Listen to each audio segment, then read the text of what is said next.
Yes, people, or what is going on YouTube? I hope everyone's doing well. I know it's been a little while since my last upload. I'm sorry, I've been super busy, been abroad a couple of times, but I'm back now.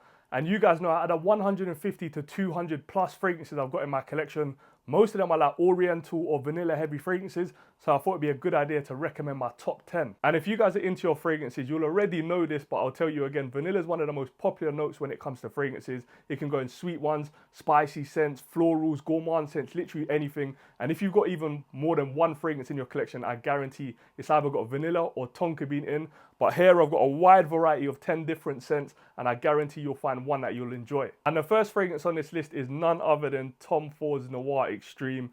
And there was no better place to start with this one, because if you don't already know, this is the one fragrance that ignited my passion. From I smelled this one, there was no going back. And I think when you guys smell this, if you haven't already, you're not gonna think, oh, vanilla straight away, because there's a lot of spices in this scent. I think there's nutmeg in there, there's cardamom in there, there's definitely like pink pepper or black pepper in there. But as this one goes on skin and dries down after like 30 minutes to an hour, you pick up like a gorgeous creamy central. And there is one key ingredient in this called kulfi, which is an Indian dessert. I've never tried it, but that gives it kind of that vanilla gourmand nature. And when you talk about this fragrance, it does get a little bit of slack, I can't lie, but nothing to do with the smell. Everybody who smells this fragrance kind of enjoys it, really likes it. The only problem when it comes to fragrances is, of course, the longevity. This one, you're gonna get like 5 hours max, and the projection on this is not great, but I have to say, when I had my first bottle of this one, the performance was nice, man. I was getting like 8 hours plus, projection was good. When I was at work and I would spray it on, people literally smell it from the other room, but I don't know what they've done to it, but the smell alone is fantastic. And if you're in like close proximity, you're going on a date or something, or even just chilling next to your girlfriend or boyfriend, definitely wear this fragrance. And the second fragrance on this list is, of course, Nishan Annie X. I know most of you probably thought I was going to say Nishan Annie, the original, which to me is a 10 out of 10 fragrance, but Nishan Annie X, I picked this one up last year, and this one is absolutely incredible, man. So the original is obviously a sweet, kind of soft, sensual vanilla scent, but this one in here, they've added in those fruity notes, so you get lemon, melon, green apple as well, which you really do pick up in the opening more than anything.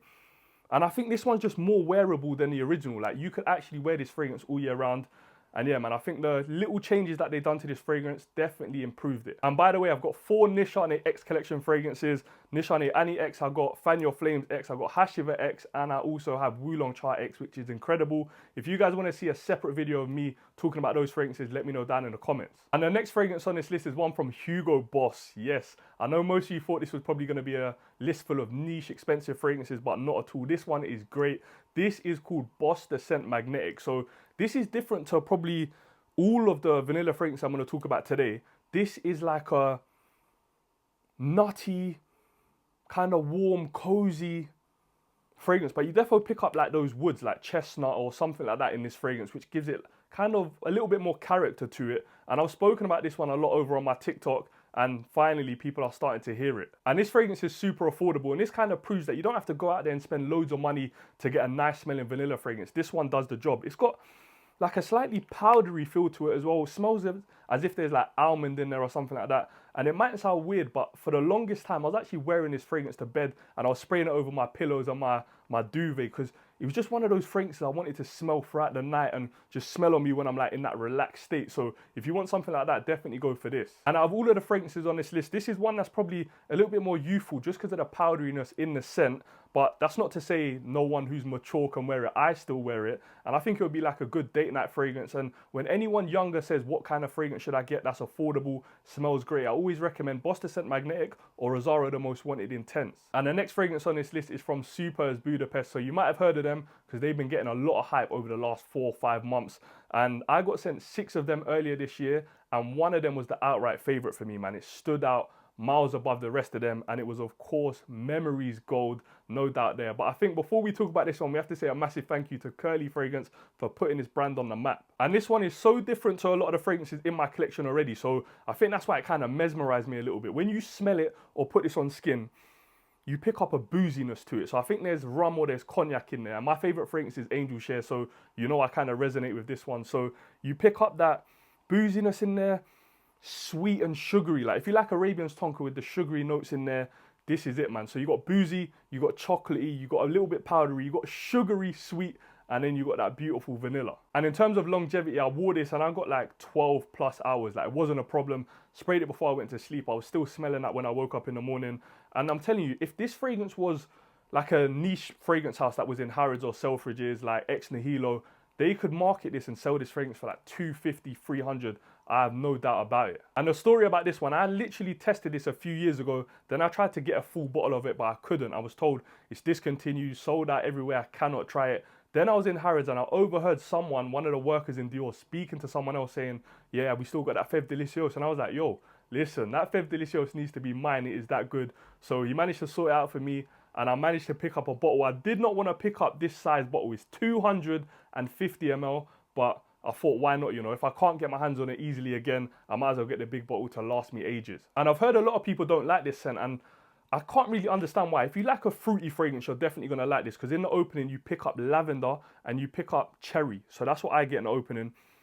But as well, it smells like a glass of champagne, like cold champagne just poured. If you're old enough, you'll know what that's like. But it's got that kind of feel to it. And then as it dries down on skin, you get like a sweet, sugary caramel vibe as well. I think there's some praline in this scent as well. But I'm telling you, just smelling it from the cap, man, it is so strong. And next up, if you think this wasn't going to make the list, there's something wrong with you, man. But it is, of course, from Manera. This one is a Noir Cafe. So this is probably my most watched review on YouTube. So if you haven't seen that, I'll try and pin it above me if I can figure out how to do that. But this one I got last year, and this is my second bottle of this one. This one is just so good, man. I hear loads of people now saying to me, oh, this one's overrated, you hyped up, blah, blah, blah. Listen, like, don't listen to what they're saying. This one is absolutely beautiful, but I do have to say you need to have a sweet tooth when it comes to fragrances, and you need to like a coffee scent, because in the opening, it's a strong, sweet coffee scent. Then as it dries down, you pick up that kind of pancake, kind of syrupy, sugary, toffee-like scent. So if you don't like a sweet fragrance or you don't like coffee in your fragrances, you're not going to like this one. But when it comes to performance on this, it's a Manera fragrance. They all do well, but this one just is the cut above the rest. And I just have to spray this. I just want to smell this in the air. Like, but for me, oh, this is easily the #1 Manera fragrance for sure. And now we've moved on from Manera. Let's move over to the sister company, which is, of course, Montel. And I would have said before that Vanille Absolue is my favorite kind of vanilla fragrance from Montel, but it's changed, man. It is now Vanilla Cake. And this one gets a lot of hate. Like, loads of people think this one stinks, the opening's weird. And I have to agree with them. The opening is a little bit bitter, it's a little bit sour. But when you smell this one, man, it literally smells like a cake. Like, you pick up a milky vibe to it. It's got that gourmand feel, of course. It's got a kind of almond texture in the scent. It's just so good, whereas Vanille Absolue smells a little bit synthetic, and performance on that one is not great at all. This one you're going to get easily over 8 hours, and longevity on this one's superb. But I do have to quickly say, if you do think Vanille Absolue and those other vanilla fragrances that Montel makes is a little bit feminine, then you probably want to stay away from this, guys, because you're probably going to think this is feminine as well. But come on, man, it's 2024. Rock what you want. If you like it, wear it. No one cares. And there's a reason for me why this is my top 3 fragrances of all time, along with Angel Share, Grand Soir, and Oud Satin Mood. These are my outright top ones. Nothing can really knock this off that top spot for me. But this one, when you spray it, it's got a slight hint of rum, but it's not really a boozy fragrance in my opinion. It's like a kind of subtle, smooth, boozy accord. Then you pick up some spices and the citrus. So in the top, you got pink pepper, and I think you got mandarin in there. Then as it dries down, you got the vanilla, you got some woods in there.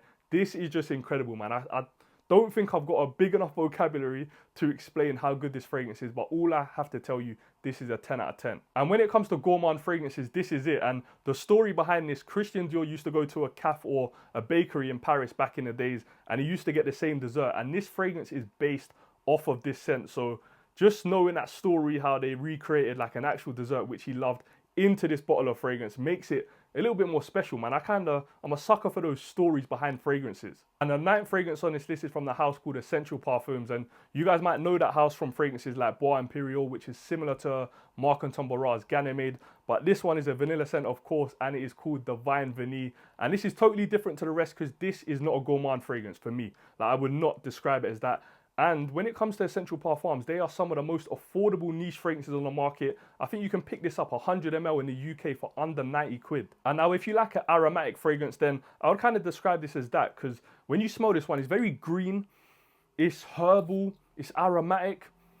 It's even a little bit salty, so I think it would be good to wear this fragrance all year round. I think in the high heat, this would probably perform better than a cooler weather.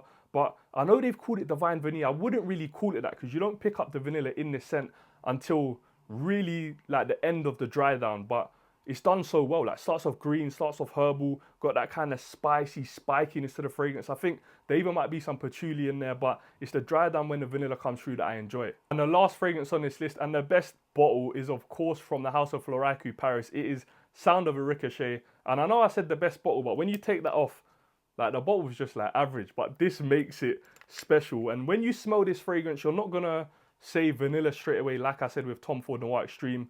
This is more of like an ambery kind of benzoin fragrance, because the first time I ever smoked this one, it actually reminded me a lot of Grand Soir by MFK. And in this fragrance, they don't list too many notes. So I think it's vanilla, I think it's tonka bean, and I think it's sandalwood. But when you smell it, it's got the ambery feel like I just mentioned, but it's got a nice dryness, which obviously comes from the woods in this. And I don't know, man, there's just something about it. Like, I've worn it out a few times, and projection is not crazy by any means, even though this is an expensive fragrance. It's like almost £300 for 60 ml. But it's one that when you smell it, just close your eyes for a second and enjoy it. It's that good. And when you wear it and like you take your t-shirt off or your hoodie off and then you pick up the next day and smell it, you're going to be like, raw, that is serious. First time I really wore this fragrance was actually in Paris. So I remember putting it on outside the Louvre for a TikTok video, and it was on my skin for the rest of the day. I saw the Eiffel Tower that day. So whenever I smell this scent, it takes me back to that kind of trip that I was on. But it's beautiful, man. You can try this fragrance, I think, in Harrods and in Selfridges. And yeah, man, just try it. Close your eyes when you smell it. I'm telling you, it makes a huge difference. But nonetheless, this is a 10 out of 10. It's a beautiful fragrance. And that is the end of the list, man. They are my top 10 favorite vanilla fragrances right now. And before you guys go, I know it sounds like a sales pitch, but it really does help the channel if you could like, comment, share, subscribe, all of that good stuff. And if you don't follow me over on the other socials like TikTok and Instagram, please do. Same username, TJ Talk Sense. I'll see you over there. Thank you guys for watching. And as always, love for the love, my people.